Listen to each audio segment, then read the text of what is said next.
வணக்கம் நண்பர்களே, நான் உங்கள் ISR சத்யாவேலன் பேசுகிறேன்.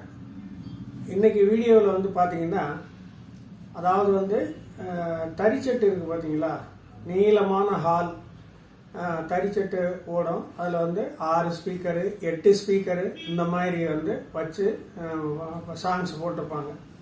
அதே மாதிரி இந்த பேக்கிங் பண்ணுற இடம், அப்புறம் வந்து நிறைய ஆளுங்க வேலை பார்க்குற இடம், இந்த மாதிரி ஹால், பெரிய நீளமான ஹால், இந்த மாதிரி இருக்கிற இடங்கள்ல வந்து குறைஞ்சபட்சம் 6 ஸ்பீக்கர்லேருந்து 10 ஸ்பீக்கர் வரைக்கும் கூட போட்டிருப்பாங்க. இந்த மாதிரி இடங்கள்ல யூஸ் பண்ணுற செட்டில் வந்து டிரான்ஸ்ஃபார்மர் நிறைய போகுதுன்னு சொல்லி ஒரு 5-6 பேர் ஃபோன் பண்ணியிருக்காங்க இந்த ஒரு வாரத்துக்குள்ள மட்டும். நம்ம வீடியோ போட்டு ரொம்ப நாள் ஆச்சுங்கிறதுனால வந்து இப்போ வந்து இந்த வீடியோ வந்து இதை போடலான்னு சொல்லி ஒரு ஐடியாவில் போட்டுக்கிட்டு இருக்கேன். இது ஏன் போகுது, டிரான்ஸ்ஃபார்மர் போகுது. சில இடங்கள்ல வந்து எஸ்டிகே, அதாவது வந்து பெரும்பாலும் அந்த இடத்துக்கு வந்து இந்த தறிச்சட்டுக்கு வந்து எஸ்டிகே போட்டது கொஞ்சம் நல்லா இருக்குது, லைஃபும் இருக்குது. ஆகையினால வந்து இது வந்து எப்படி இதை போகாம தடுக்கிறது, டிரான்ஸ்ஃபார்மர் போகாம ஐசி போகாம எப்படி, வேற ப்ராப்ளமே யாரும் சொல்றது இல்லை. ஒரு ஸ்பீக்கர் படிக்கல, ஸ்பீக்கர் லோவா வால்யூம், இதெல்லாம் கிடையாது. ஐசி போயிருது, புகஞ்சு போயிருது, டிரான்ஸ்ஃபார்மர் எரிஞ்சு போயிருது. இந்த 2 கம்ப்ளைண்ட் தான் நிறைய சொல்றாங்க. இதுக்கு என்ன காரணம்ங்கிறத இந்த வீடியோவில் நம்ம பார்க்க போறோம். வீடியோவை சப்ஸ்கிரைப் பண்ணாதவங்க வந்து மறக்காம சப்ஸ்கிரைப் பண்ணுங்க. அப்பதான் அடுத்தடுத்து நான் போடுற வீடியோ வந்து உங்களுக்கு வந்து சேரும். இப்போ வாங்க வீடியோக்குள்ள போகலாம். ஐசி போறதுக்கான காரணத்தை பற்றி முதல்ல பார்ப்போம். ஐசி போறதுக்கான காரணம் அதாவது வந்து என்னன்னு கேட்டீங்கன்னா, இப்போ வந்து பெரும்பாலான தறிச்சட்டில் வந்து 10 இன்ச்சு போட்டிருக்காங்க. 10 இன்ச்சு இப்போ சப்போஸ் ஒரு 4 இருக்குன்னு வச்சுக்கிறோமே, ஒரு 4 10 இன்ச்சு இருக்கு, அதுக்கு வந்து 2 ஐசி போடுறீங்க. 2 ஐசி போட்டால் வந்து உங்களுக்கு வந்து 4 ஸ்பீக்கர் யூஸ் பண்ணலாம். ஒரு சிலர் என்ன பண்ணிடுறாங்கன்னா, ஒரே ஒரு எஸ்டிகேயை போட்டு அதை வந்து 4 இதுக்கும் பிரிச்சிடுறாங்க. இவங்க என்ன பண்ணிடுறாங்கன்னா, 2 ஸ்பீக்கர் கனெக்ஷன்ல கொண்டு போனதும் இது பண்ணி விட்டுறாங்க. அதாவது வந்து இப்போ கனெக்ஷன் கொடுத்துறோம்ல, அவங்க என்ன பண்ணிடுறாங்கன்னா 2 ஸ்பீக்கரை ஒன்றுலையும் இன்னொரு 2 ஸ்பீக்கரை ஒன்றுலையும் பேரல் பண்ணி மாட்டிடுறாங்க. அப்படி மாட்டும்போது 4 ohms உங்களுக்கு வந்து 2 ohms ஆயிடும். 2 ohms ஆகும்போது ஐசி வந்து ரொம்ப சூடேற பார்க்கும். ஆகையினால வந்து தறிச்சட்டில் கொடுக்குற கனெக்ஷன் மட்டும் ஸ்பீக்கருக்கு தனித்தனி கனெக்ஷனாகவே இருக்கணும். இப்போ 2 ஐசி போட்டுக்கிறீங்கன்னு வைங்க, 2 ஐசி போட்டு கொடுத்துருங்க. 2 ஐசி போட்டு 4 கனெக்ஷன்லையும் தனித்தனியாக கொடுங்க. அப்போ 4 ஸ்பீக்கரையும் தனித்தனியாக கொடுக்கும்போது வந்து லோடு ஒரே மாதிரி போகும், ஐசி ஹீட் ஏறாது. அதே மாதிரி ஐசிக்கு வந்து தறிச்சட்டுக்கு போடுறதுக்கெல்லாம் வந்து மினிமம் நீங்கள் எப்படி மாதம் போனாலும் வந்து ஒரு 1 கிலோ அந்த ரேஞ்ச் வரைக்கும் வந்து நீங்கள் வந்து ஹீட் சிங் வந்து போடணும். அந்த மாதிரி போட்டிங்கன்னா ஓரளவு ஐசி வந்து போகிறத வந்து தடுக்கலாம். அப்புறம் வந்து பார்த்தீங்கன்னா, அதாவது வந்து ஐசிக்கும் ஸ்பீக்கருக்கும் மேட்ச் ஆகாத ஒரு காம்பினேஷன், அதாவது என்னன்னு கேட்டிங்கன்னா 4141 போட்டு அதுக்கு 10 இன்ச்சு ஸ்பீக்கர் வந்து அதிக வாட்டேஜ் உள்ள ஸ்பீக்கரை மாட்டுறது, 12 இன்ச்சு ஸ்பீக்கர் போட்டால் சவுண்டு நிறையா வந்துடும் அப்படின்னு சொல்லி போடுறது, இதனாலையும் ஐசி ஃபால்ட் வரும். 10 இன்ச்சுக்கு வந்து நம்ம வந்து 4191 போடலாம், நல்லா மேட்ச் ஆகும்.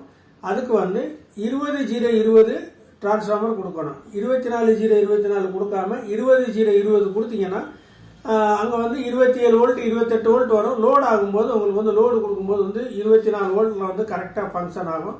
அப்போ வந்து உங்களுக்கு வந்து ஐசி போகிறதுக்கான வாய்ப்பு வந்து ரொம்ப கம்மி. அதே மாதிரி இன்னொரு விஷயம் என்னன்னு பார்த்தீங்கன்னா, ஐசி பழுதாகிறதுக்கு முக்கியமான காரணம் வந்து என்னன்னு பார்த்தீங்கன்னா, அந்த ஹீட்ஸிங்கை வந்து அவங்க கொடுக்குற ஹீட்ஸிங்கை அப்படியே மாட்டிடுறது. அவங்க வந்து அவ்வளோதான் வெயிட் இல்லாமல் தான் கொடுப்பாங்க. நம்ம வந்து கொஞ்சம் வெயிட்டாக ஹீட்ஸிங் போட்டோம்னா ஐசியை வந்து கொஞ்சம் சேவ் பண்ணிடலாம்.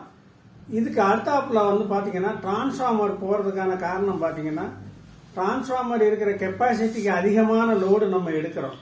அதனால வந்து ஏன்னா இப்போ வந்து ஒரு 5 ஆம்பியர் போடுறோம்னு வைங்க, 20/20 5 ஆம்பியர் போடுறோம்னு வைங்க, அந்த 5 ஆம்பியர் வந்து நீங்கள் 6 ஸ்பீக்கர் 8 ஸ்பீக்கர் ஃபுல் லோடு இருக்கும்போது வந்து அதோட கெப்பாசிட்டி வந்து பத்தாது. அதுக்கு ஐசி வந்து நீங்கள் போட்டிருப்பீங்க, ஐசி ஒரு ஸ்பீக்கருக்கு 2 ஸ்பீக்கருக்கு ஒரு ஐசி போட்டிருப்பீங்க, ஐசி இதாகும். ஆனால் அந்த லோடு தாங்காமல் டிரான்ஸ்ஃபார்மர் ஹீட் ஏறும். அதே மாதிரி வெளியில இருந்து வர்ற வோல்ட் வந்து 200க்கு குறையாம வந்துச்சுனாலும் நல்லா இருக்கும். அதை விட சில இடங்கள்ல வந்து வோல்ட் குறைஞ்சி வரும். அதுவும் ஒரு காரணம் டிரான்ஸ்ஃபார்மர் போறதுக்கு. ஏன்னா நம்ம இங்க லோடுக்கு கொடுத்துக்கிட்டு தான் இருப்போம், வெளியில இருந்து வர வோல்ட் வந்து கம்மியா வரும்.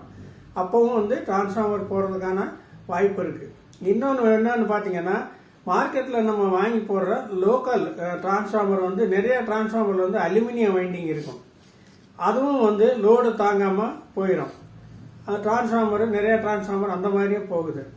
இதுக்கு அடுத்தாப்புல இன்னொரு விஷயம் என்னன்னு பாத்தீங்கன்னா, நீங்க டிரான்ஸ்ஃபார்மரை வைண்டிங் பண்ணி போட்டீங்கன்னாக்க அது வந்து உங்களுக்கு ஓரளவு வந்து அந்த டிரான்ஸ்ஃபார்மர் வந்து போகாம இருக்கும், போகாது. ஏன்னா அதை காப்பர்லேயே ஃபுல் அண்ட் ஃபுல் காப்பர்லேயே செஞ்சு போட்டிங்கன்னா இருக்கும். சப்போஸ் 2 ஐசி போடுறீங்கன்னு வைங்க, 4141 4191 2 ஐசி போடுறீங்கன்னு வைங்க, 5 ஆம்பியர் வந்து கண்டிப்பாக கொடுக்கணும். அதுக்கு மேலே கூட ஒரு ஐசி போடும்போது ஒரு 2 ஆம்பியரை எக்ஸ்ட்ரா போட்டுக்கலாம். இந்த மாதிரி போட்டிங்கன்னா ஃபுல் வால்யூம் உங்களுக்கு வைக்கும்போது வந்து டிரான்ஸ்ஃபார்மருக்கும் பிரச்சனை இருக்காது, ஐசிக்கும் பிரச்சனை இருக்காது. ஈஸியை கரெக்டாக ஃபாலோ பண்ணிக்கோங்க.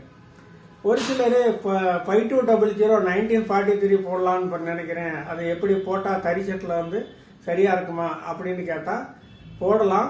ஆனால் அது வந்து நீங்கள் 10 இன்ச்சு ஸ்பீக்கர் வாங்கினாலும் சரி, 12 இன்ச்சு ஸ்பீக்கர் 8 இன்ச்சு ஸ்பீக்கர் வாங்கினாலும் சரி, 12 இன்ச்சு வாங்கினாலும் சரி, கண்டிப்பாக 100 வாட்ஸ் இருக்கணும். 100 வாட்ஸ் இருந்தாதான் அதில் வர்ற லோடுக்கு வந்து அது சரியாக இருக்கும். சவுண்டை முடிஞ்ச வரைக்கும், அதாவது வந்து தரிச்சட்டில் வந்து நீங்கள் அதிகமான சவுண்டு வேணுங்கிறவங்க வந்து நீங்கள் முடிஞ்ச வரைக்கும் வந்து ஸ்பீக்கர் யூஸ் பண்ண பாருங்க, ஊஃபர் யூஸ் பண்ணாதீங்க. ஊஃபர் வந்து சவுண்டு கம்மியாக வரும். அதே சமயத்தில் வந்து உங்களுக்கு வந்து அந்த போதுமான சவுண்டு கிடைக்கிற மாதிரி உங்களுக்கு தெரியாது. ஆனால் அதில் இருக்கிற வால்யூம் வந்து அவ்வளவு 100 வாட்ஸுக்கு குறையாம ஸ்பீக்கர் போட்டிங்கன்னா அது வந்து அதோட இதுக்கு வந்து நல்லா இருக்கும்.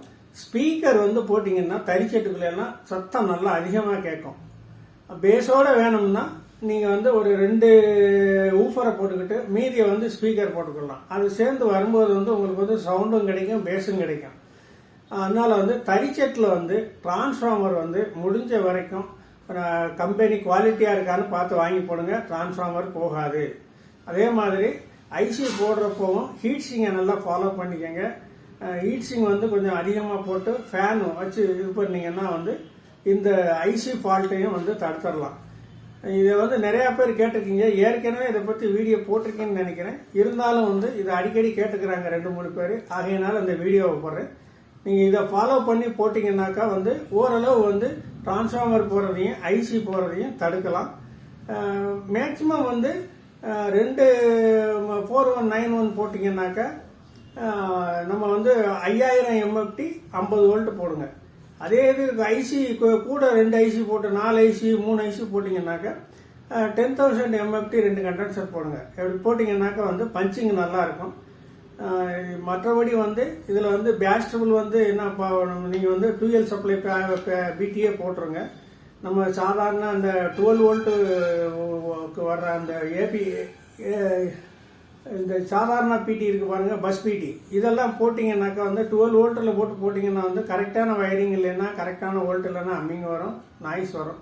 அதனால இதெல்லாம் தவிர்த்துட்டு நீங்கள் வந்து 2L சப்ளை இருக்கிற பிடி ஒன்று போட்டிங்கன்னாலே சரியாக இருக்கும். நல்ல குவாலிட்டியான பென்ட்ரைவர் போடுங்க, அதுவும் நல்லா இருக்கும். அதனால இந்த இதை ஃபாலோ பண்ணிட்டீங்கன்னா வந்து தரிச்சட்டில் இருக்கிற இந்த மாதிரி ஹெவியான ஸ்பீக்கர் போட்டு கேட்குற இடங்கள்ல வந்து தரிச்சட்டில் வர பிரச்சனைகளை ஓரளவு சரி பண்ணிடலாம். இது வந்து என்னோட அனுபவத்தில் சொல்றது. அதனால வேற ஐடியா இருந்து தெரிஞ்சு பண்றவங்களும் பண்ணிக்கலாம். இதுதான் இந்த வீடியோவில் நான் சொல்ல வந்தது. இனி இன்னொரு வீடியோவில் சந்திக்கலாம். நன்றி, வணக்கம்.